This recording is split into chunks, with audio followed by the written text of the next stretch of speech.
Bonjour à tous. Alors, je vais juste faire ça. Voilà. Bonjour à tous et bienvenue dans cette nouvelle édition du Book Club de Femmes et Diversité, une association que j'ai fondée pour valoriser la voix et l'image des femmes à travers des outils de communication que nous réalisons et produisons. C'est-à-dire un film documentaire, une collection de portraits de femmes inspirantes et ce book club, un book club mensuel qui met en lumière les écrivaines. Elisabeth Kadosh et Anne de Montarlot, vous êtes respectivement journaliste et psychothérapeute et auteur de En finir avec la rivalité féminine, votre deuxième ouvrage après le syndrome d'imposture, pourquoi les femmes manquent-elles tant de confiance en elles, publié en 2020 et en 13 langues. Bravo à vous. Merci d'avoir accepté notre invitation. Je suis particulièrement contente d'aborder la question de la rivalité féminine, un sujet épineux, pour ne pas dire tabou, qui de tout temps nourrit les fantasmes et la dynamique du patriarcat. L'état des lieux que vous faites de cette rivalité féminine qui prend ses racines dans la misogynie et ses manifestations structurelles dans notre société est absolument saisissant. En effet, qui n'a pas été victime de défiance de sa supérieure hiérarchique, de sa belle-mère ou d'une copine dont l'amitié s'arrête brutalement sans en comprendre la raison? Oui, c'est du vécu. Alors, merci pour ce livre dense qui propose une étude chiffrée avec des analyses très fines des dynamiques structurelles qui alimentent la rivalité entre les femmes, qu'elles soient sociales, culturelles, psychologiques ou même économiques. En fait, vous évoquez 4 racines fondamentales qui nourrissent la rivalité entre les femmes. Elles sont historiques, biologiques, sociologiques ou psychologiques. Mais alors, sommes-nous condamnés à être rivales, biberonnées depuis notre tendre enfance à nous détester? Voici une question pour vous. Non. Bien sûr que non. En fait, tout ce qu'on a appris, puisque tout ça, c'est une construction sociale, tout ce qu'on a appris, on peut le désapprendre. Donc, on n'est pas condamné. Il se trouve que nous, on s'est intéressé à ce sujet avec Anne parce qu'on avait écrit un livre, comme vous l'avez dit auparavant, un ouvrage, un essai sur le syndrome d'imposture et on avait interviewé une centaine de femmes. Et il y a un titre qui était consacré aux femmes entre elles et on a eu des témoignages absolument glaçants. Et on a compris qu'on s'attaquait à un sujet tabou. C'est pour ça que ce livre est le corollaire du... On a décidé que, comme c'était tabou, si vous voulez, on n'avait pas trop de soucis à avoir des témoignages de victimes, de femmes qui nous disaient, comme vous le dites, oui, j'ai été victime d'une autre femme au travail, dans ma famille, en amitié, etc. Mais on avait beaucoup plus de mal à trouver des femmes qui disaient je suis jalouse de mon ami, je suis en compétition avec tel collègue, je suis, etc. Parce que ça ne se dit pas, parce que c'est malséant de le dire, parce qu'on ne peut pas l'avouer, parce que c'est tabou. Et pourtant, c'est quelque chose qu'on ressent toutes. Il y a quelque chose de l'ordre du réflexe, comme si c'est quelque chose qu'on ne pouvait pas maîtriser. C'est-à-dire, on a eu plein de témoignages de femmes qui nous disaient, quand j'arrive dans une soirée, je ne peux pas m'empêcher de scanner les autres femmes si elles sont plus belles, si elles ont plus de succès, etc. que moi. Et donc, voilà, ça nous a paru important dans une ère post-MeToo où on parle à longueur de livres de sororité. Avant de pouvoir construire une sororité, il nous paraissait essentiel de comprendre pourquoi et comment cette rivalité entre les femmes. Ouais. Alors, est-ce que vous souhaitez poser une question, mesdames? N'hésitez pas. Sinon, je continue. Alors, il me semble aussi qu'il y a quelque chose d'assez incroyable, c'est que vous faites souvent référence au fait qu'il y a cette charge mentale des femmes qui alimente la rivalité entre les femmes, puisqu'on est toujours dans une forme de performance. C'est-à-dire la charge mentale nous met une pression pour être surperformante sur le travail à l'extérieur, le travail à l'intérieur. J'aime pas dire, parce que pour moi, travailler à l'intérieur, être entre guillemets mère au foyer, c'est aussi un travail. On a tendance à totalement le mettre de côté, mais pour moi, c'est un travail. Donc le travail à la maison, le travail à l'extérieur, le corps, la sexy attitude, l'estime de soi, etc. Et d'où vient, selon vous, ce besoin d'être dans la surperformance? Parce que ce n'est pas quelque chose qui est attendu des hommes en général. Et d'où vient ce besoin qu'ont les femmes de surperformer dans ces différents domaines, selon vous? Est-ce que c'est toujours la faute des Oui. hommes en vrai? Bah, disons, ça, c'est ce qu'on a vu dans le premier livre, dans le syndrome d'imposture, où on s'est rendu compte pourquoi les femmes manquent de confiance en elles et pourquoi justement elles sont dans l'imposture. Et donc au niveau du comportement, dans le perfectionnisme, un peu ce que vous dites, un peu la superwoman. Faut performer dans tous les domaines. Ça vient justement, c'est ce qu'on explique dans le premier livre, de la société aussi, de ces siècles de patriarcat, parce que les femmes, insidieusement, vis-à-vis d'elles-mêmes, ne se sentent pas comme étant assez. On n'est pas assez.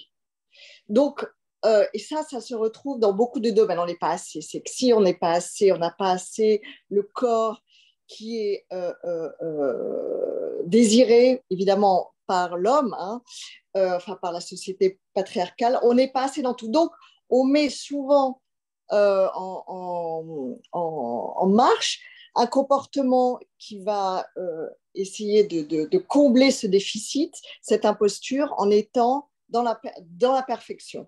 En plus, il faut dire qu'on vit quand même à une époque sociale qui nous demande aux hommes et aux femmes à être dans la performance et dans la perfection. Donc, il y a ça aussi. Donc, le manque de validation, les femmes sont quand même encore des personnes qui sont sous-évaluées. On est 50%, on compte 50% de la planète, mais on est quand même sous-évalué. Ou alors, on agit sur une partition, et ça, c'est plus la rivalité comme conséquence, qui ne nous appartient pas, qui est quand même très, très empruntée au patriarcat.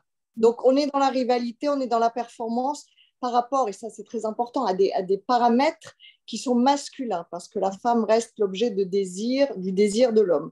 À partir de là, il faut un corps particulier, il faut être au service de l'autre, dévolu à son foyer uniquement. Je veux dire, tout ça c'est bien, mais quand ça devient un paramètre forcé, on devient rival à travers ce prisme très étroit. C'est-à-dire quand les femmes, ce que disait Elisabeth tout à l'heure, arrivent à une soirée et qu'on scanne le corps d'une femme, ce n'est pas par hasard. Parce que le corps, c'est quelque chose qui est très désiré et très manipulé. Il y a beaucoup de pression autour du corps par rapport au regard de l'homme, au male gaze. Hein. Donc, je ne sais pas si ça répond à votre question, mais cette performance vient de là, vient de ce doute, de cette imposture, de ce manque de légitimité. Et ça donne de la rivalité, ça donne beaucoup de choses. Ouais, moi, je vais peut-être ajouter une toute petite chose, Anne, sur ce que tu dis. C'est-à-dire qu'il y a effectivement toutes les attentes socioculturelles qui font qu'on est sans arrêt dans la performance, etc. Il y a aussi, avec tous les réseaux sociaux, le poison de la comparaison. On est sans arrêt en train de voir les autres femmes, effectivement, de se dire « elle est mieux que moi ». Et ça, même si on sait que c'est le miroir aux alouettes, que c'est une vitrine, hein, la femme qui vient d'accoucher, qui a un corps parfait, qui a un ventre plat, ses enfants sont extra, elle a un super job, un mari idéal, c'est mis en scène. Et malgré tout, on se retrouve à être dans ce poison de la comparaison. Donc ça, ce sont pour les attentes socioculturelles. Et puis, effectivement, il y a toute notre histoire. Il y a le fait qu'on est le fruit de siècles de patriarcat, de domination masculine. Et donc, les femmes, elles ont tellement été programmées pour être des mères, pour s'épanouir dans la maternité, puisqu'elles étaient confinées dans leur foyer, c'était les hommes qui parlaient travailler, etc. Donc, nous, dans notre histoire, on a tellement intégré ça que les femmes, elles peuvent s'épanouir dans la maternité, mais pas dans la rivalité, pas avoir de l'ambition, etc. Alors, tout ça est remis en cause aujourd'hui grâce au travail des historiennes et des féministes. On se rend compte, et même des préhistoriennes, puisqu'on se rend compte que même dans la préhistoire, les femmes n'étaient pas ces pauvres choses qui étaient dans les cavernes, elles étaient aussi des chasseuses-cueilleuses, elles ont sans doute participé aux peintures des grottes de Lascaux, etc. Mais il y a eu une construction sociale qui, enfin, si on questionne les anthropologues comme Françoise Héritier, elle explique que ça vient dès le départ du fait que les hommes voulant une descendance, doivent passer par le corps des femmes, par le ventre des femmes.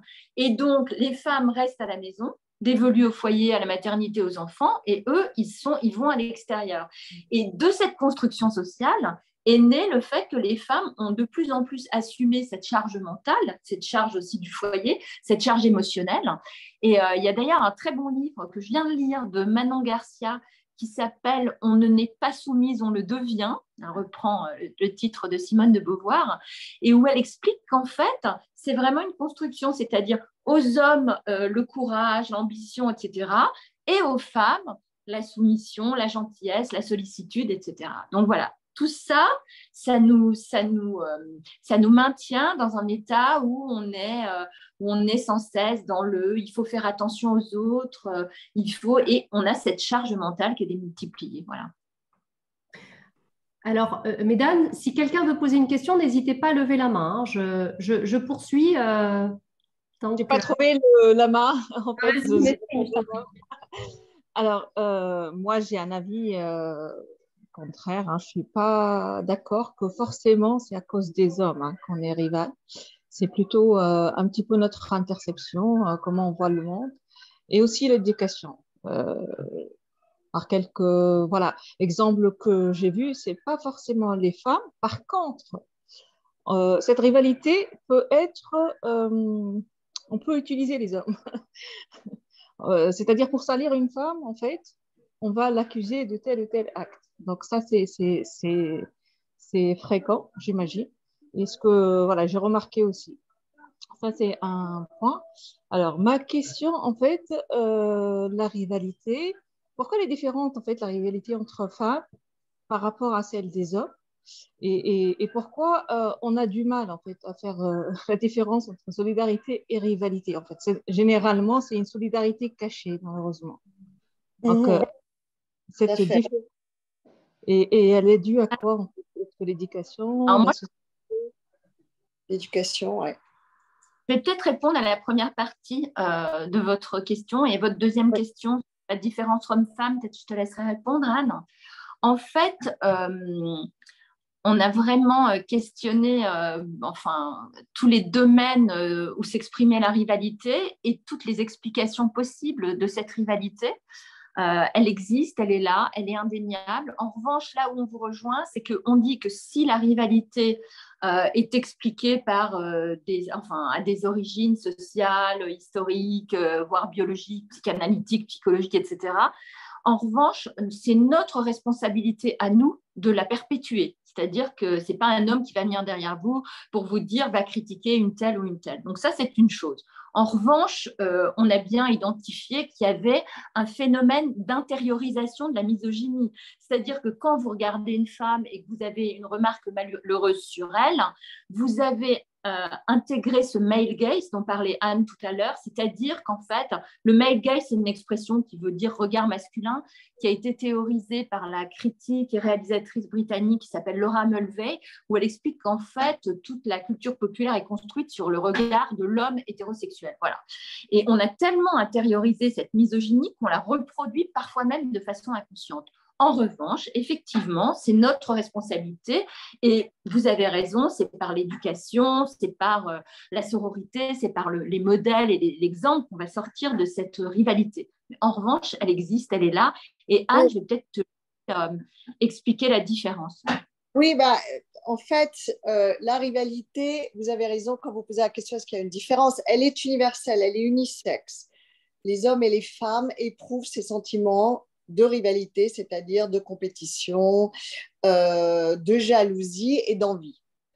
Sauf que, comme vous l'avez un petit peu dit, au travers de l'éducation et donc des paramètres sociaux, etc., dont on parlait tout à l'heure, elle va être gérée différemment. Elle va être éduquée, la petite fille et le petit garçon vont être éduqués face à ces sentiments universels différemment.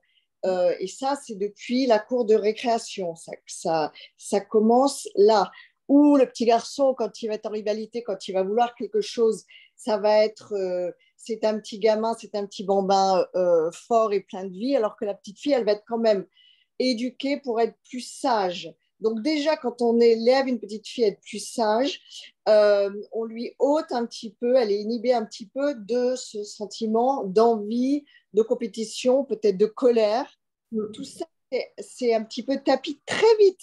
On s'en rend pas compte, c'est très très sournois. C'est pour ça que donc les petites filles, pour simplifier, sont élevées pour être bien sages, et les petits garçons, en plus, les petits garçons, ils bénéficient par l'éducation et par la construction sociale de récits où être en concurrence, c'est complètement valorisé. Et ça, on le retrouve sur le lieu de travail.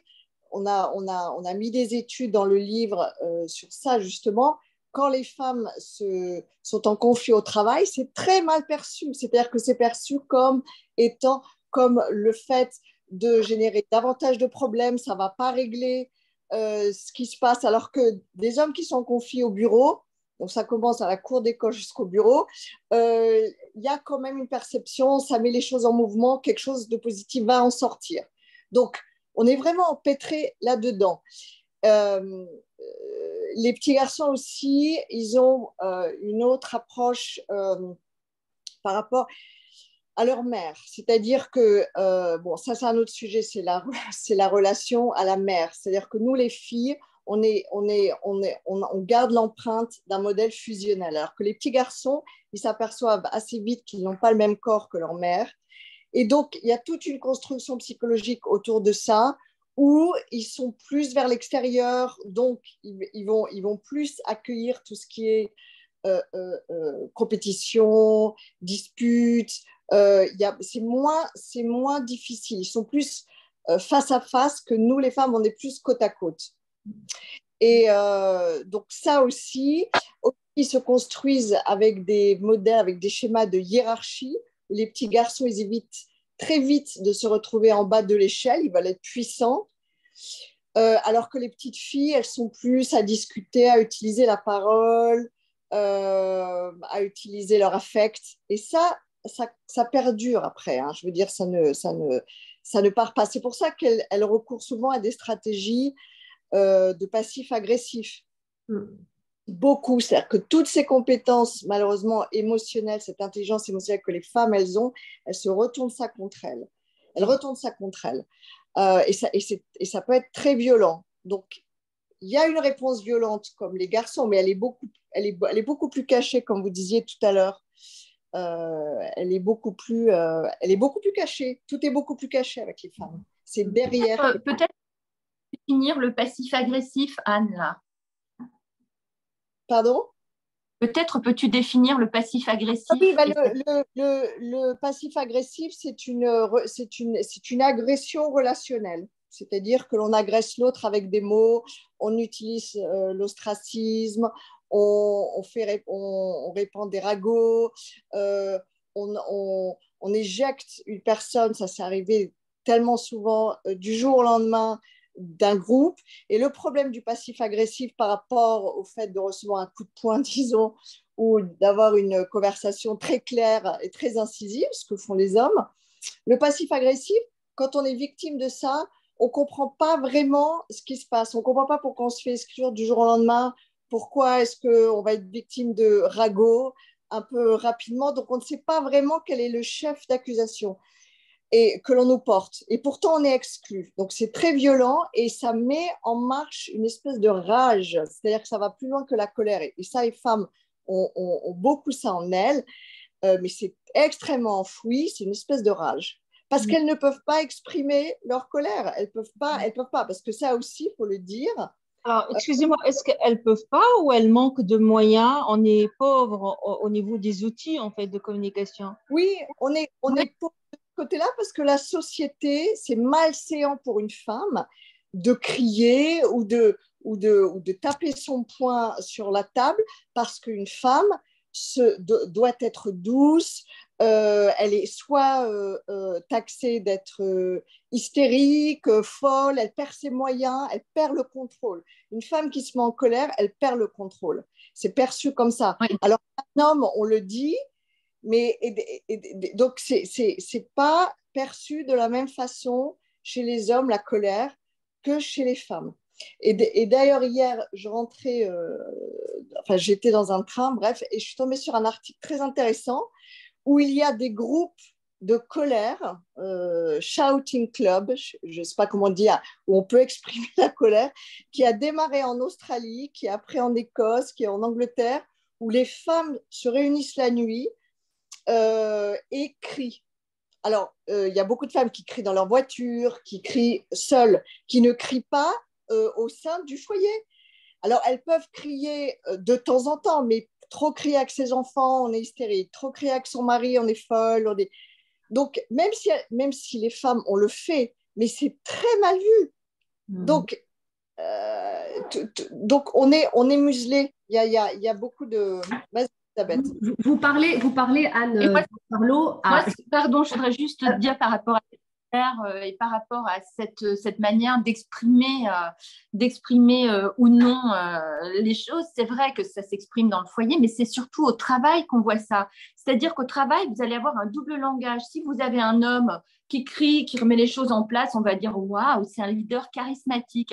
Si c'est une femme qui fait la même chose, si vous êtes une femme et que vous êtes sous les ordres de cette femme-là, vous allez dire, oh là là, elle crie, c'est une peau de vache, même vous, alors que vous êtes une femme, parce que vous attendez d'une femme qu'elle soit douce, qu'elle soit solidaire, etc.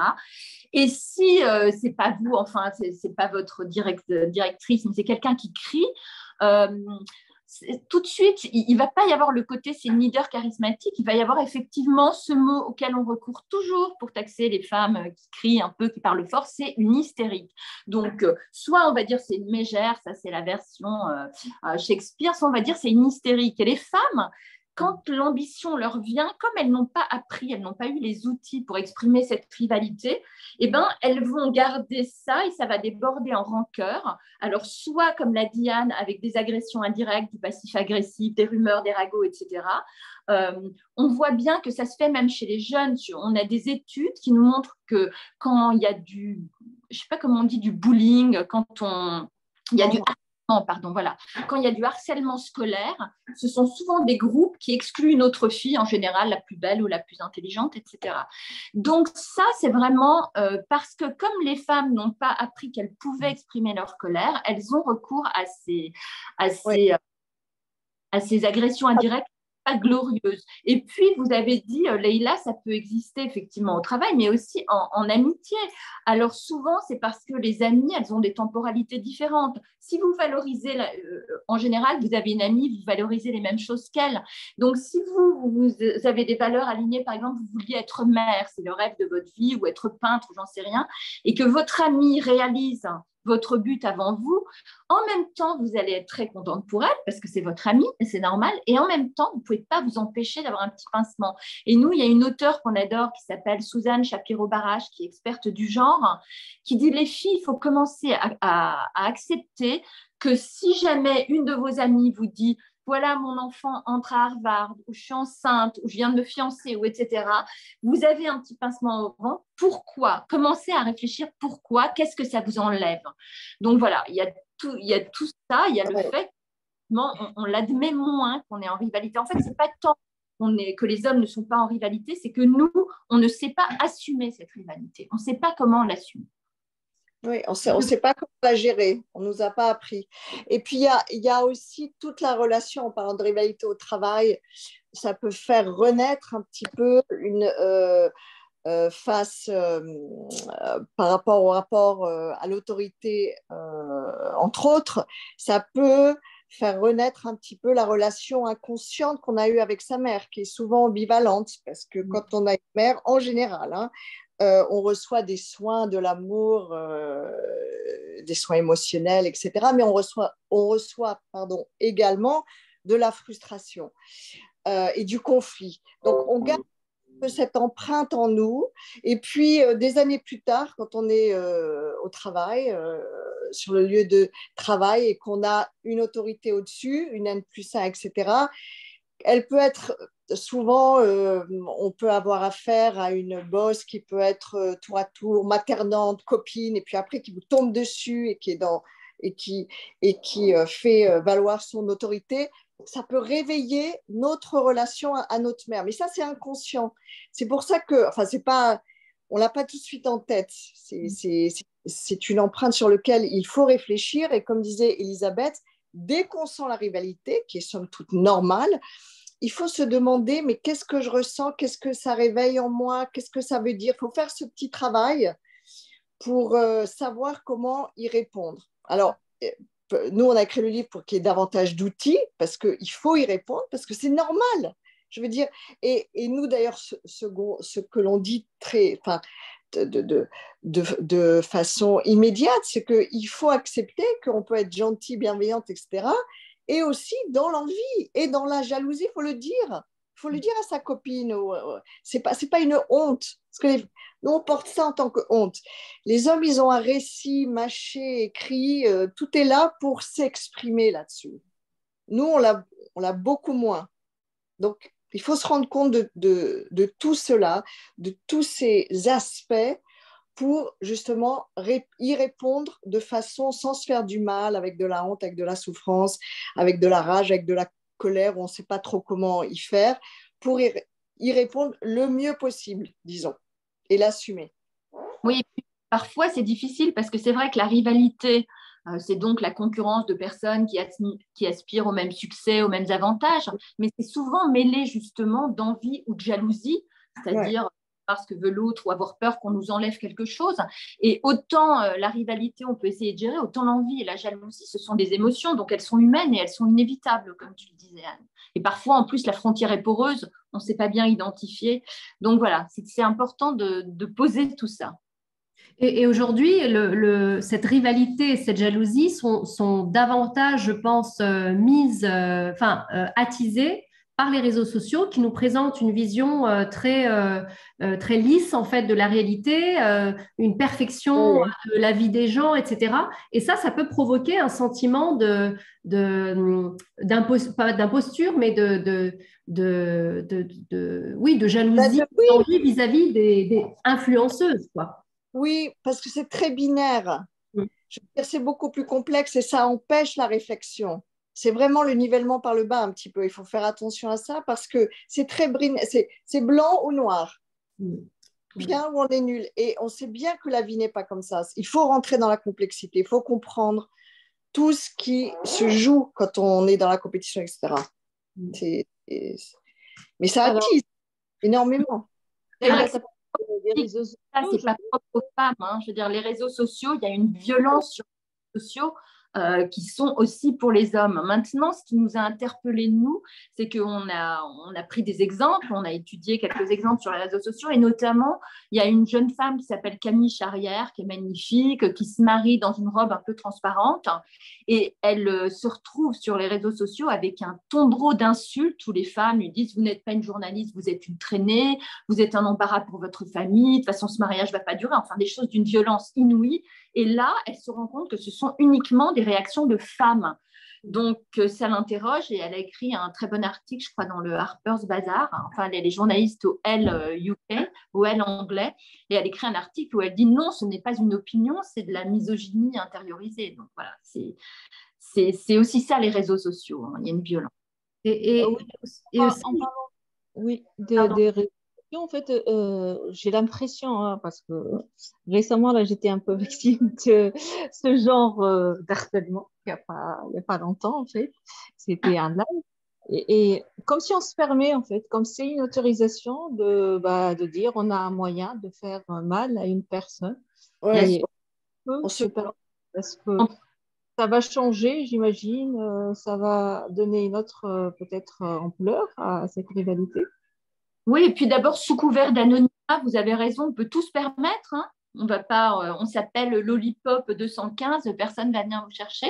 Donc ça, c'est épouvantable, l'anonymat qui permet. Et puis, c'est aussi des gens qui ont une frustration comme ça dans la vie, qui ont quelques failles et qui vont aller l'exprimer sur les réseaux sociaux. Parce que souvent aussi, ce qu'on remarque, c'est que les critiques qu'on formule à l'encontre d'autres femmes, ce sont l'expression de vos propres failles. Vous projetez sur l'autre vos propres failles. Donc souvent, les critiques que vous recevez de la part d'une autre femme, ça en dit plus sur elle et sur ses failles que sur vous, finalement. Et puis, moi, j'ai entendu le mot, excusez-moi, le mot victime. Est-ce qu'on est victime ou on est, on va dire, on a On a, je sais pas, on était, on est pour quelque chose en fait dans cette rivalité, même si elle nous tombe de fois. Non, pourquoi vous seriez responsable du fait qu'une femme vous maltraite et vous parle mal? Non, je veux dire, il n'y a pas de justification à ça. Vous êtes victime complètement. Victime n'est pas, comment dirais-je, ce n'est pas, c'est vrai qu'il faut faire attention autour de ce mot victime. Mais victime, Je pense qu'on alimente sans se rendre compte en fait. non, non, mais il faut juste, enfin, moi je pense qu'il faut l'entendre comme quand on reçoit quelque chose, dès qu'on subit quelque chose.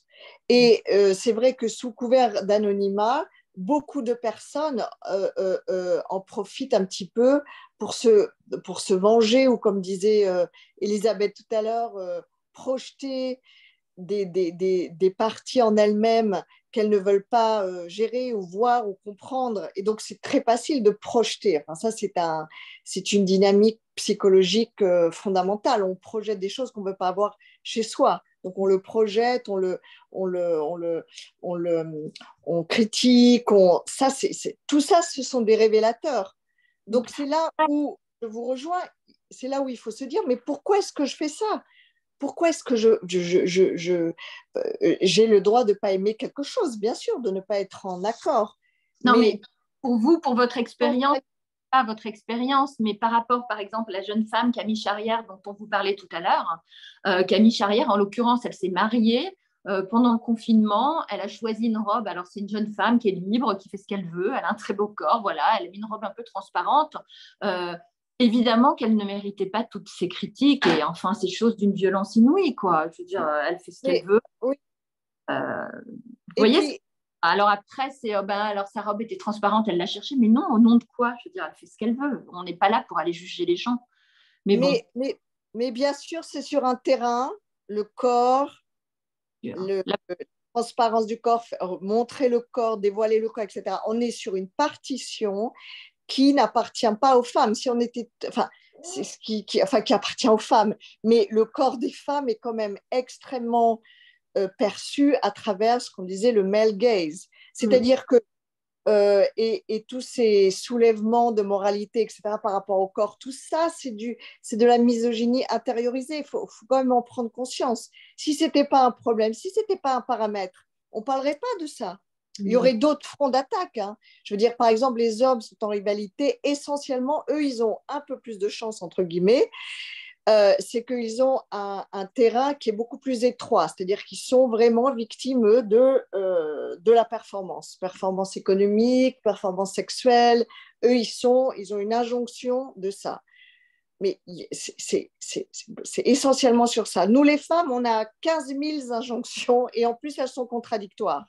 Donc, c'est beaucoup plus difficile d'être apaisé, si vous voulez, avec soi-même. Et donc, qu'est-ce qu'on fait? On projette, on projette nos failles. Donc, il faut bien comprendre, nous, notre démarche, c'est toujours bien comprendre pour prendre conscience, pour essayer de faire un peu autrement, pour se percevoir, se connaître un peu mieux, pour avoir l'infinitésimale chance, parce que ce n'est pas tout le temps et c'est bien comme ça, de pouvoir rectifier le tir. Et si on le rectifie chez nous et que entre nous et entre soi, eh ben, cette fameuse sororité, elle peut peut-être avancer beaucoup mieux. C'est pas de façon beaucoup plus fondamentale, disons. Je pense que Nesrine, elle voulait aussi faire référence au fait que les femmes sont aussi complices de la violence que les petites filles subissent. C'est-à-dire que les mères, ce sont les mères qui excisent, ce sont les mères qui torturent leurs filles, ce sont les mères qui prennent possession en fait du corps de la fille. Il y a un très beau film de Leila Schreibi qui s'appelle Le Verrou. Leila Schreibi et Hélène Poté, une amie, qui parle justement de ce rituel de virginité qui est organisé, avec les tantes, les mères, qui sont complices pour assujettir le corps de la petite fille de 12 ans ou de 8 ans. Écoutez, il y a une complicité évidente. Ce sont les gardiennes du temple qui vont mettre, en fait, qui vont appliquer en fait finalement les codes patriarcaux et vont assujettir la fille. Alors, on en a parlé, Et dans le livre de l'excision, on parle aussi de la technique des pieds bandés en Chine, etc. Donc oui, ce sont les femmes, mais c'est très difficile de les juger parce que ces femmes font partie d'une communauté et si elles dévient un peu, alors effectivement, elles sont responsables, mais si elles dévient un peu, elles vont être ostracisées par leur communauté. Donc c'est très difficile de les juger quand il n'y a pas d'autres, vous voyez, d'autres façons de se faire accepter par une communauté. Si après vous vous faites ostraciser parce que vous n'avez pas voulu suivre les règles, etc. Enfin, je ne peux pas être accusée d'ethnocentriste parce que j'ai vécu pendant 6 ans en Inde et en Inde, il y a aussi ces mêmes problèmes dans les mariages, etc. Il y a le fait que pendant très longtemps dans la culture indienne, quand le mari mourait, les femmes, elles étaient brûlées dans le bûcher avec le mari. Donc heureusement, il n'y a plus ça. Hein. Mais il y a encore beaucoup de choses qui nous viennent comme ça, qui sont très difficiles à combattre. Et donc, c'est pour ça que vous avez raison, ça passe par l'éducation, ça passe par l'éducation des filles. Et ce que nous, on n'a pas pu faire pour nous, ben, on va peut-être essayer de le faire pour nos filles. Mais c'est très difficile de briser les traditions. Très. Ah oui, oui. Mais c'est quand même, c'est très difficile. Je suis entièrement d'accord avec toi, enfin, évidemment. Mais une fois de plus, ce sont des paramètres qui viennent du patriarcat. Mais que si on ne fait pas, si ces femmes, si ces mères, ces grand-mères ne font pas ça, elles ont peur que leurs filles vont être mises à l'écart. Donc, c'est très, très délicat. Mais il faut qu'on commence à en parler, tous ces verrous, justement. C'est passionnant parce que c'est extrêmement délicat. Mais il faut se poser la question, il faut voir ce que l'on transmet. D'ailleurs, au travail, il y a cette expression, la reine des abeilles, le syndrome de la reine des abeilles, c'est-à-dire qui règne sans partage et qui met de côté tous les attributs féminins, etc., et qui aussi profite du pouvoir de séduction que d'être femme. Mais il y a aussi cette espèce de reine des abeilles, syndrome de reine des abeilles dans les familles. Et les femmes font du mal, enfin passent cette transmission à leurs filles. Parce qu'il y a aussi, même si ce n'est pas sur de l'excision, etc., ça peut être sur ne pas vouloir lâcher sur le statut de la beauté ou d'une forme de pouvoir, étant donné que les femmes n'ont pas eu accès au pouvoir. S'il y a des miettes de pouvoir, historiquement, elles vont se placer et elles vont elles aussi, parce que le pouvoir, c'est unisexe aussi, avoir envie de pouvoir et rester au pouvoir, ça se voit dans les familles. Et donc, on empêche une fille de s'épanouir, etc., parce que la mère, par exemple, ou la grand-mère, veut rester la plus belle. Et enfin, je parle de la beauté, mais il y a d'autres aspects aussi. Mais ça, c'est partout. D'ailleurs, la maternité, c'est aussi la rivalité, parce que certaines femmes, la maternité, c'est peut-être parfois leur seul statut social, si vous voulez. Donc, on a un exemple dans le livre de 2 femmes qui ne se parlent plus parce que le fils de l'un était meilleur à l'école que le fils de l'autre, enfin, des choses qui nous paraissent complètement dingues, mais en tout cas, c'est comme ça que ça s'exprimait. Et puis, il y a aussi les femmes, une fois que leurs enfants ont grandi, sont partis, alors il y a 2 choses. Les mères de filles, quand leurs filles accèdent à la féminité, si vous voulez, elles, ça les renvoie à leur âge, au corps qui se délite, à la ménopause, au temps qui passe. Et y a un livre qu'on adore avec Anne, qui est Crépuscule irlandais de Edna O'Brien, qui dit la malédiction des mères, c'est d'être pleine puis vide. Et voilà, moi, ça, c'est quelque chose que j'adore et que je peux comprendre, quoi. Et en même temps, c'est pour ça ce que disait Anne, que les jeunes filles, à l'adolescence, à l'âge adulte, quand elles deviennent femmes, elles doivent se détacher de leur mère, sinon elles vont avoir du mal à entrer en conflit avec d'autres femmes. Donc, la maternité, c'est aussi un terrain d'expression de la rivalité. Et donc, faire en sorte que sa fille soit moralement irréprochable, etc., c'est encore un terrain où les femmes sont en rivalité. Alors, par rapport au mouvement MeToo, c'est ça? Comment ça s'appelle? Alors, pourquoi c'est une mouvement où ça cache une rivalité malsaine, en fait? En fait, il y a plusieurs manières d'être féministe. Hein. Il n'y a pas une seule grammaire du féminisme. Donc, il y a des féministes radicales, il y a des féministes plus mesurées. Je pense que tous les combats sont à prendre. Alors après, comme partout dans la société, que ce soit dans les mouvements féministes ou ailleurs, dans tous les domaines de la société, il y a de la rivalité, donc il ne peut pas y échapper à cette rivalité, mais il n'y en a pas plus qu'ailleurs, je ne pense pas. Oui, et puis MeToo, c'est essentiellement la libération de la parole et d'être écouté. MeToo, c'est ça. Après, il y a tout ce qui va autour après. Hein. Oui, mais honnêtement, parce que j'ai suivi certains même des histoires dans les familles, c'est le même, on va dire, manière de prendre l'affaire, hein, que ce soit comme le mouvement MeToo, c'est les femmes. On regarde toujours la situation de la femme, on oublie l'agresseur, on oublie qui a fait du mal. Et toujours, voilà, dans la famille, ben, pour protéger cette femme, soi-disant, on ne parle pas de l'agresseur.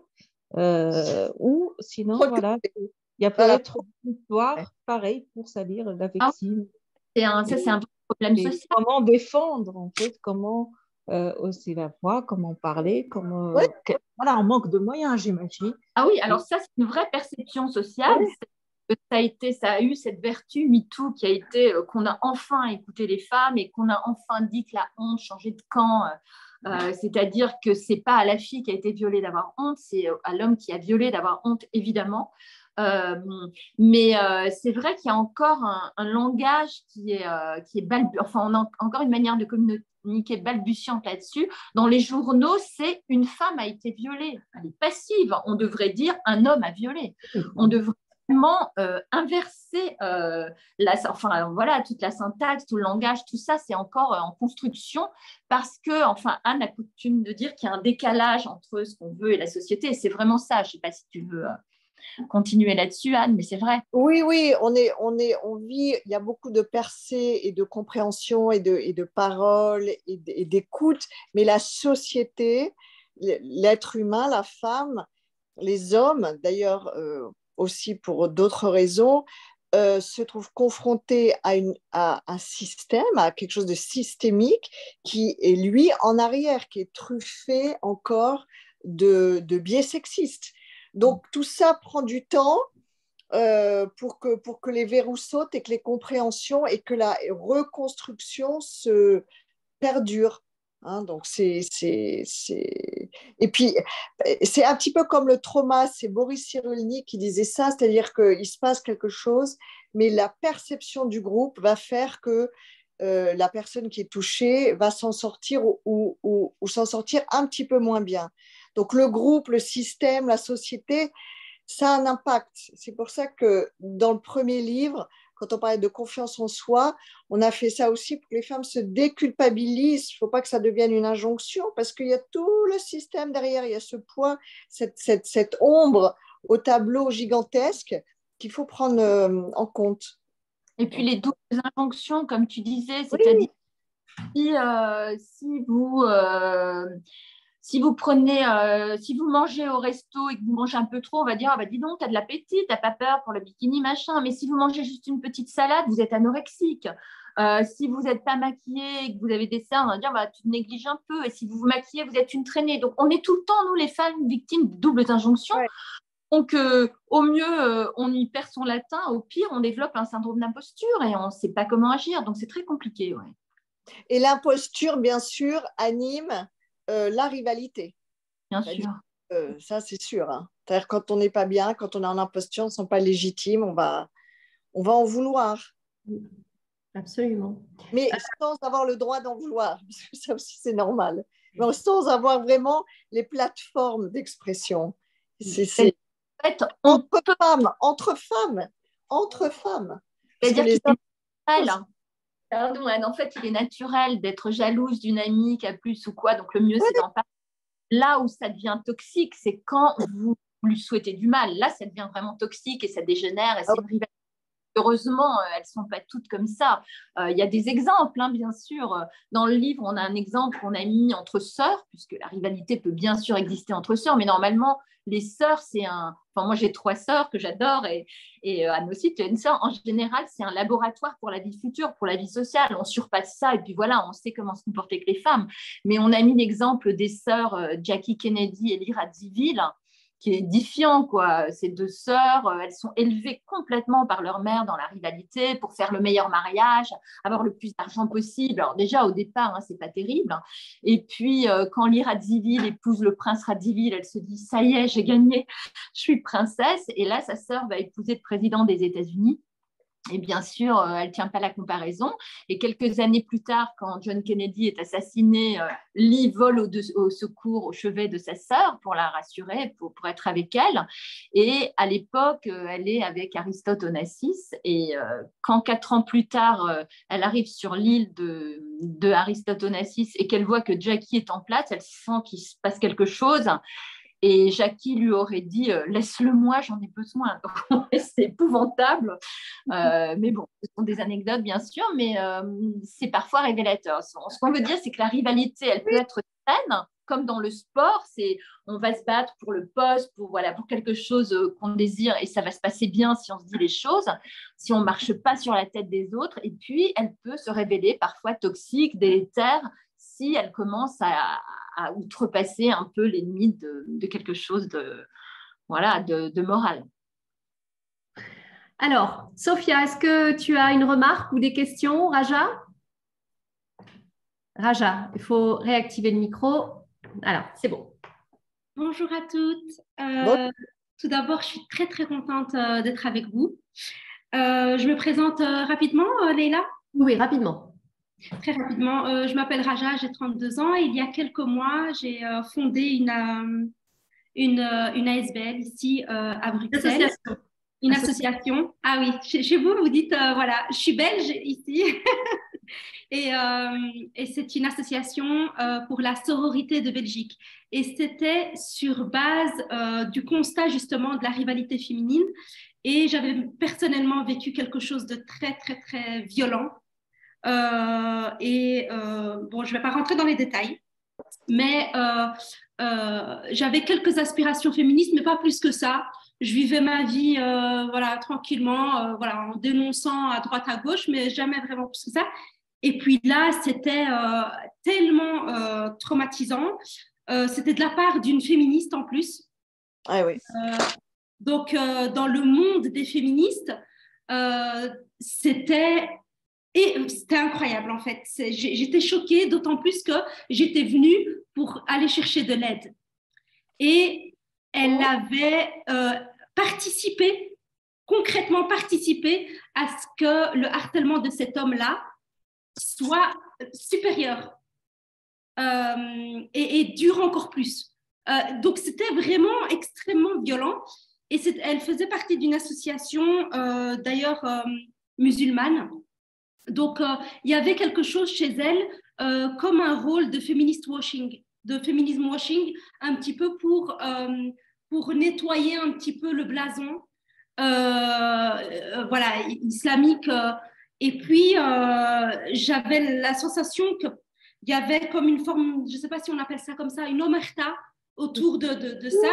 Et donc, du coup, tout ce constat, etc., a fait que j'ai voulu créer une association pour la sororité, pas pour, détruire le patriarcat, taper sur les hommes, mais pour la sororité, pour bâtir quelque chose. Parce que je crois que même au niveau de l'énergie, toujours taper sur quelque chose, ça peut être très fatigant et très énergivore sur le long terme, alors que créer quelque chose pour la sororité, essayer de trouver des pistes pour favoriser la sororité. Je suis aussi dans l'enseignement, donc j'ai beaucoup d'élèves, souvent des jeunes filles, et moi-même j'ai vécu aussi de l'harcèlement à l'école beaucoup plus jeune.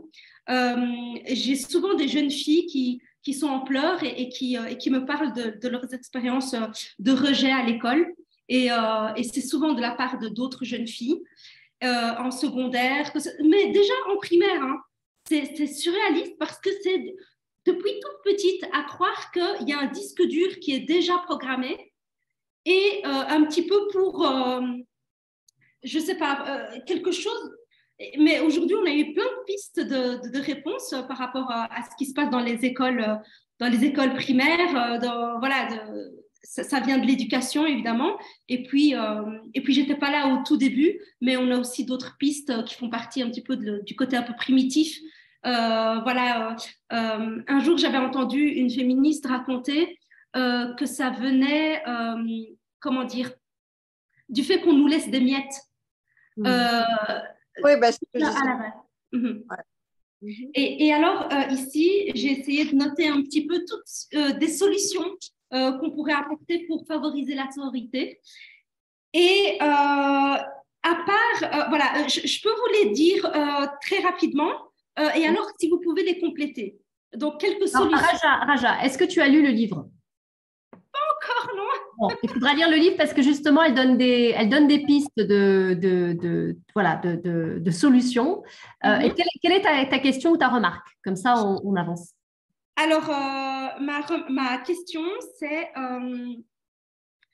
est-ce qu'il y a des choses naturellement positives? Non, en fait, j'en avais deux, mais je pense que je vais plus pencher sur celle-ci. J'ai cru entendre qu'il y avait une remarque intéressante, c'est que les sœurs, les relations entre sœurs dans une famille, c'est un laboratoire pour la vie sociale.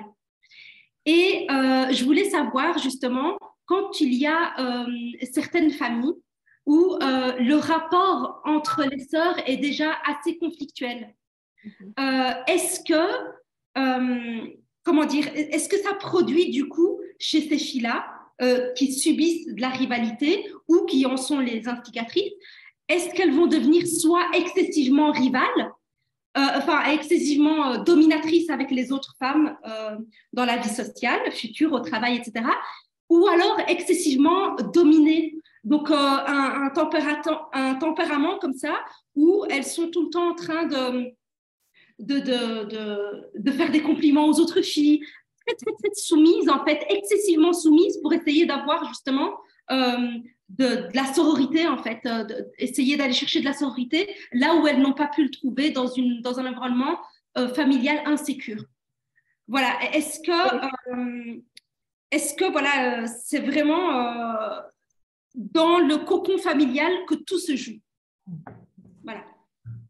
Alors, c'est le premier rapport à être entre soi avec des gens, la famille. Hein, c'est évidemment que c'est important, mais ce n'est pas tout.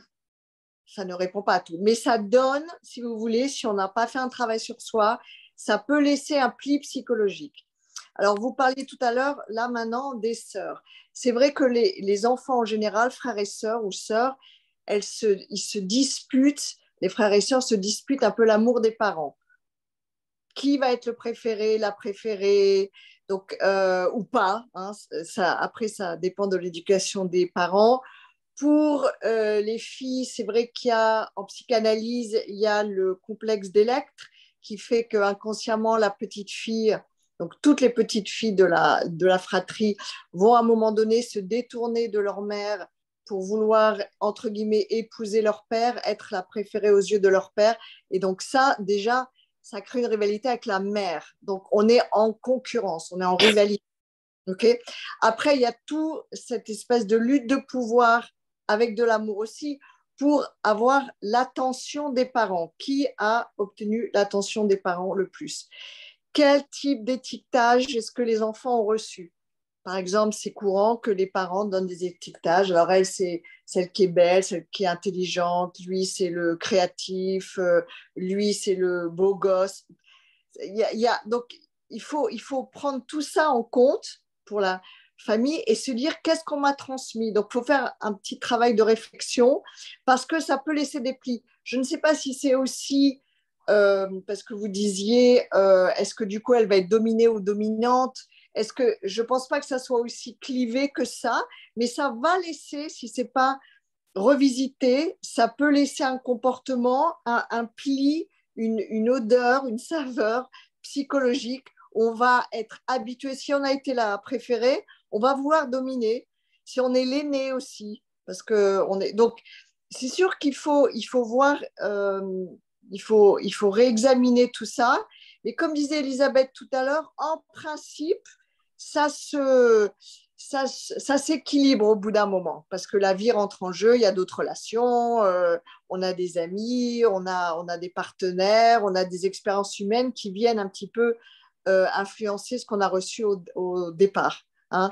Mais c'est vrai que ça laisse un petit pli. Et puis il y a des sœurs ou des frères où cette rivalité ne disparaît jamais. Mais ça, en principe, c'est le jeu des parents qui ont quand même un intérêt inconscient à garder ça comme ça, diviser pour mieux régner. Parce que eux, comme ça. Donc, faut vraiment prendre tout ça en compte. C'est évidemment un peu plus complexe là pour se dire, bon, qu'est-ce qui se passe réellement? Donc, il faut revisiter, hein, toujours revisiter. Et je voulais rapidement rebondir sur ce que vous disiez tout à l'heure sur les miettes. En fait, nous, on parle dans le livre de l'esprit de rareté et l'esprit d'abondance. C'est-à-dire que les femmes, comme elles n'avaient pas beaucoup de choses, eh ben, elles devaient se bagarrer et il y avait souvent que les miettes ou l'intérieur. Et donc, oui, donc il faut plus maintenant adopter un état d'esprit d'abondance. Il y a du gâteau pour tout le monde. Ce qui est important, c'est d'être dans sa singularité, dans ses clous, dans ses valeurs. Là, ça va marcher, plutôt que d'être dans la comparaison et de se diluer comme ça, de diluer notre énergie mentale et psychologique. Voilà. Alors, dernier point, si je peux. Alors, j'entends parler souvent des disputes entre filles devant les collèges, les écoles. Elle prend la même forme des rivalités des hommes. Est-ce qu'aujourd'hui, elles prennent revanche, ces filles, et elles se permettent de s'exposer, de montrer leur colère, leur manière d'agir, en fait, frapper et autres. Est-ce que c'est quoi? C'est lié à cette rage, hein, à peut-être chercher plus d'attention, D'attention, je pense. liberté d'expression, ouais. Oui, je pense que c'est ça. Mais ça vient aussi du climat. Bon, il y a beaucoup d'hypersexualisation. Il y a beaucoup de choses, hein, donc il faut voir aussi. Mais l'attention, moi, je remarque que beaucoup de filles manquent encore d'attention. Donc, il y a beaucoup de comportements un petit peu pour eux. Et puis, elles s'expriment davantage. Elles ont un petit peu moins peur. C'est sûr. Sophia, je te laisse poser une question. Alors, bonjour à toutes. Donc, Sophia. Alors, moi, j'ai une question, voire deux, enfin, une deuxième qui s'enchaîne derrière. En fait, j'aimerais vous demander si au cours de votre investigation, vous avez remarqué que cette rivalité, elle est plus importante dans certaines cultures. Bon, à contrario avec la culture occidentale, est-ce qu'elle est plus présente dans la culture occidentale ou la culture orientale, par exemple? Et la deuxième question, c'est est-ce que, s'il y a vraiment une différence, est-ce que dans la culture où la rivalité féminine est plus forte, est-ce que c'est là aussi que la sororité se développe aussi plus fortement? Voilà ma question. Merci pour la question. Alors, effectivement, on s'est posé la question, mais par rapport à la rivalité intrafamiliale, et notamment pour ce qui concerne les belles-mères. Puisque les belles-mères, en fait, elles ont une réputation qui les précède, une réputation sulfureuse. On dit qu'elles vont être intrusives, qu'elles vont être horribles, etc. Et alors, du coup, quand ça se passe bien, les filles, elles osent à peine le dire parce que c'est comme une prophétie autoréalisatrice. Si vous voulez, elles détestent d'avance leur belle-mère. Donc, j'ai pu interviewer une de mes amies indiennes qui a écrit sur son blog qu'effectivement, c'était mal parti d'être amoureuse du même homme, pour résumer les choses. Et puis, on est allé aussi chercher des études et on a trouvé une étude japonaise qui dit qu'au Japon, je crois, si je ne me trompe pas, au Japon, les jeunes femmes qui auraient leur belle-mère à la maison feraient moins de dépression postpartum que les jeunes femmes qui vivraient seules avec leur mari. Parce qu'en fait, comme parce qu'elles vont souvent chez leur belle-mère après le mariage, et comme la belle-mère a déjà cette expérience des enfants, etc., elles vont se sentir mieux et elles vont moins faire de dépression. Donc ça plaide pour la cause des belles-mères, etc. En Inde, c'est le contraire. En Inde, la jeune femme, quand elle se marie, elle passe de la maison de son mari de son père, pardon, à la maison de son mari. Et en général, elle devient un peu la servante de ses beaux-parents. C'est assez épouvantable. Et la belle-mère reproduit ce qu'elle a dû subir sur sa belle-fille. Donc ça, c'est horrible. Alors, tout ça est en train de changer. Un nouveau paradigme est en train de s'écrire parce qu'il y a de plus en plus de familles où on n'habite plus, etc., chez les beaux-parents. C'est vrai que les castes sont désormais illégales en Inde, mais malgré tout, il y a cette tradition dans certains milieux moins privilégiés de la femme, donc qui passe de la maison de son père à la maison de son beau-père. Donc, vous voyez, sur certaines relations, comme les relations avec les beaux-parents, oui, il y a des différences culturelles. Après, dans nous, tout ce qu'on a étudié, c'est vrai qu'on a fait beaucoup de recherches. Les femmes qu'on a interviewées, on l'a fait à la fois en Angleterre, où vit Anne, et en France, où je vis. On l'a fait après un peu en Inde, un peu en Afrique, avec des chercheuses ou des écrivaines qu'on connaît. Mais on s'est plutôt attaché à une culture occidentale, effectivement. Donc, la seule étude qu'on a, la seule qui me vienne en tout cas, c'est cette étude au Japon qui parle des belles-mères. Donc, inutile de vous dire que les belles-mères dans les cultures plus orientales, bon, elles ont la même réputation qu'ici, quoi. Elles ne sont pas adorées. Hein. C'est terrible. Et on ne sait pas pourquoi. Enfin, elles ont cette réputation. On a mis un petit florilège des verbatims de belles-mères qui ne sont pas piqués des hannetons, qui sont assez horribles. Mais de nos jours, si vous voulez, il y a beaucoup de familles recomposées. Il y a beaucoup moins de familles avec le père, la mère, etc. Donc, il y a beaucoup de familles divorcées, il y a beaucoup de familles recomposées, des demi-sœurs, des demi-frères. Donc, on est en train de recréer de nouvelles règles et avec des familles qui s'entendent joyeusement, comme dans les films de Woody Allen, où tout le monde trouve sa place. Il y a eu un film en France récemment qui s'appelle Les enfants des autres, je crois, avec Virginie Efira et Roche Dizem, où on voit une belle-mère qui tombe amoureuse de sa belle-fille et qui est démunie parce qu'elle n'a pas de droit sur elle, parce que s'il se passe quoi que ce soit avec son amoureux, elle ne pourra plus revoir sa belle-fille. Donc voilà, tout ça, c'est en train de s'écrire, c'est en mouvement et c'est en construction. Oui, moi j'avais posé cette question parce que juste, moi je suis je suis de culture orientale, plus précisément méditerranéenne, d'origine algérienne, et je trouve que la rivalité féminine est très très présente dans la culture orientale méditerranéenne, mais aussi la sororité, et c'est aussi un fait voilà, qui fait partie de ma culture, de voilà, c'est drôle parce que c'est quelque chose c'est l'opposé, quoi. Enfin, je veux dire, en même temps, il y a beaucoup de rivalité et en même temps, il y a ce soutien qu'on retrouve beaucoup entre femmes et qui est vital parfois. C'est ce que vous montrez d'ailleurs dans votre livre, c'est qu'il y a une grande sororité dans les minorités, dans les populations issues des minorités. Bien sûr. Oui, oui. En fait, le problème, souvent, ce qu'on remarque, c'est qu'il y a plus de sororité dans l'adversité. C'est-à-dire, en minorité ou s'il se passe quelque chose, on a le témoignage d'une femme que toutes les mamans de l'école méprisaient parce que c'est une avocate de haut vol, qu'elle ne venait jamais au goûter de Noël de l'école, etc. Et donc, elles avaient tendance à la prendre un peu de haut, les mamans de l'école, à dire non, mais elle ne vient jamais, on vous a envoyé une petite photo du spectacle de Noël parce qu'on a remarqué qu'encore vous n'y étiez pas, etc. Sauf que cette femme, quand son mari, qui est prof de fac, est parti avec une étudiante, tout d'un coup, il y a eu un réseau de solidarité qui s'est organisé. Des mamans qui prenaient ses enfants à l'école, qui lui apportaient des repas, qui faisaient les goûters des enfants, etc. Donc finalement, ce qu'on se disait, c'est que c'était un peu dommage d'attendre d'être une minorité ou d'être dans l'adversité pour finalement établir ces sororités. Et puis, je vous ai parlé du Japon tout à l'heure, mais effectivement, on parlait avant que vous tout arriviez, on parlait avec Leïla d'un livre qu'on a adoré qui s'appelle Les Impatientes de Jaili Amadou Amal. Et c'est vrai que la polygamie, ça ne favorise pas la sororité. Donc, les femmes, forcément, elles sont de fait en rivalité. Elles partagent la couche de leur mari une semaine l'une, une semaine l'autre. Enfin, ce livre est épouvantable et pose vraiment le problème de ces pratiques. Voilà.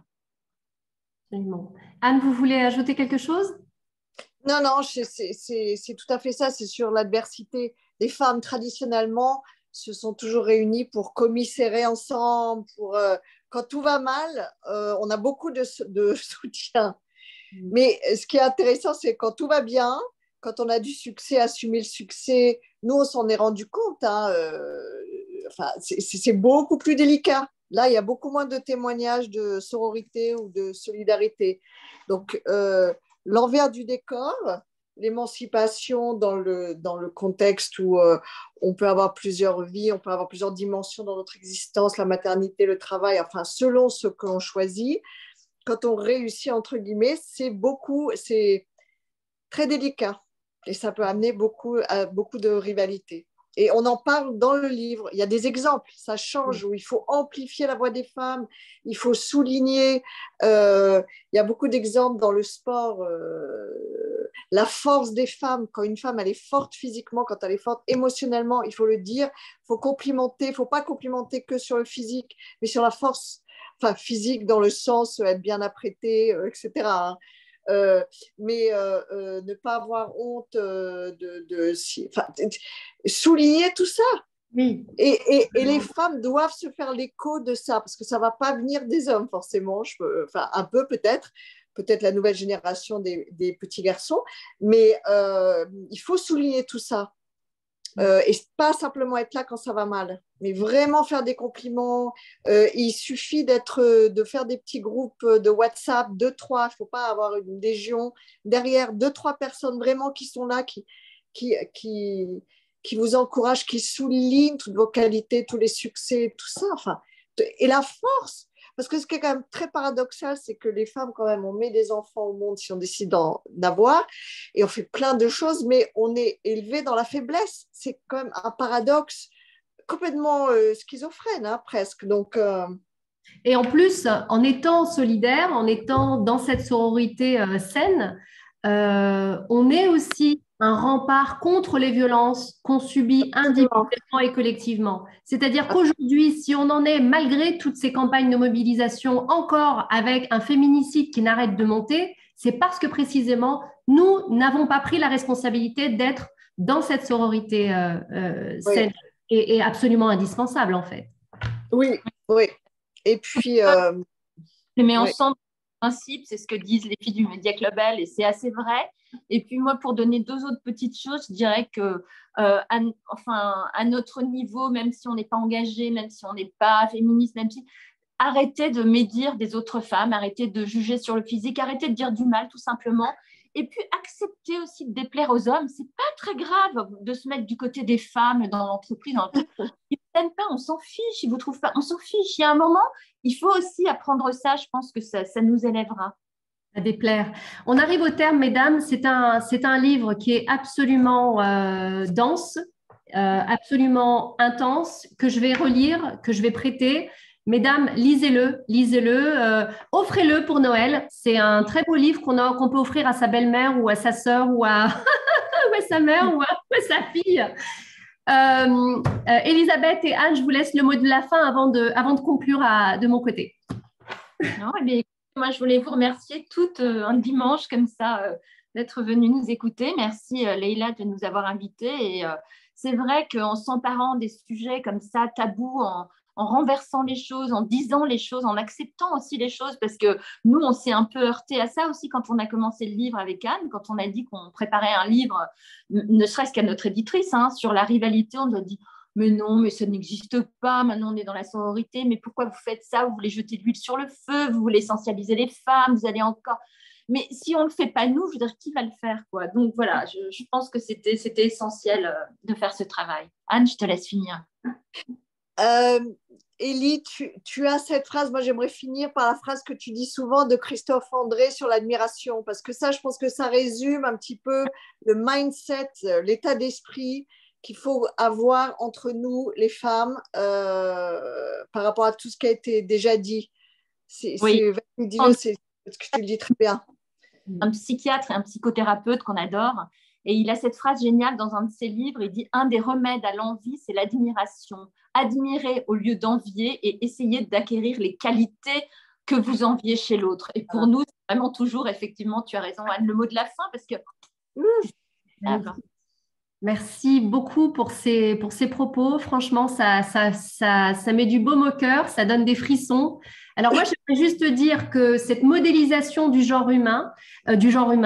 féminin, dans toutes les sphères de notre société, nous a polarisés, nous a opposés, en faisant croire, en plus du reste, qu'on n'était pas légitime. Et je pense que Anne et Elisabeth, il va falloir qu'on vous invite pour parler justement de votre précédent livre sur le syndrome de l'imposteur. Personnellement, je souscris totalement à la phrase que vous mettez en conclusion de votre livre, qui est de Chloé Delhomme, qui est « La sororité est une attitude ». Ne jamais nuire volontairement à une femme, ne jamais critiquer publiquement une femme, ne jamais provoquer le mépris envers une femme. Je souscris totalement à ça et je pense qu'individuellement, on doit se souvenir de ça. Alors, il va falloir qu'on vous réinvite. Je vais offrir ce livre à une de nos adhérentes. Donc, je vais procéder au tirage au sort avec ma main innocente, bien entendu. Alors, Anna Benessala. Alors, c'est marrant parce qu'elle travaille au Media Club, elle, figurez-vous, Anna. Oh, c'est drôle. Ouais. Ce livre est pour toi. De toute façon, je vais vous dire, à chaque fois qu'on fait un tirage au sort, c'est jamais par hasard. Il correspond toujours au livre parfait pour la personne idoine. Donc, c'est nickel. Pour ma part, je vous donne rendez-vous le 4 décembre prochain avec une autre Elisabeth Elkrieff, avec qui nous allons parler du décrochage scolaire, retrouver le chemin de l'école. Donc, mesdames, vous êtes évidemment les bienvenues. Encore une fois, merci Elisabeth et Anne de nous avoir fait l'honneur de votre présence et pour ce fabuleux livre que je recommande encore une fois. N'hésitez pas à aller l'acheter rapidement. Merci infiniment. C'est super. Merci. Bon dimanche à vous et au 4 décembre prochain. Merci. Okay. Merci. Au revoir. Merci. C'était trop court. Super, Raja. À bientôt. On se parle, Raja. Oui. Ciao, ciao. Bye bye. Bye.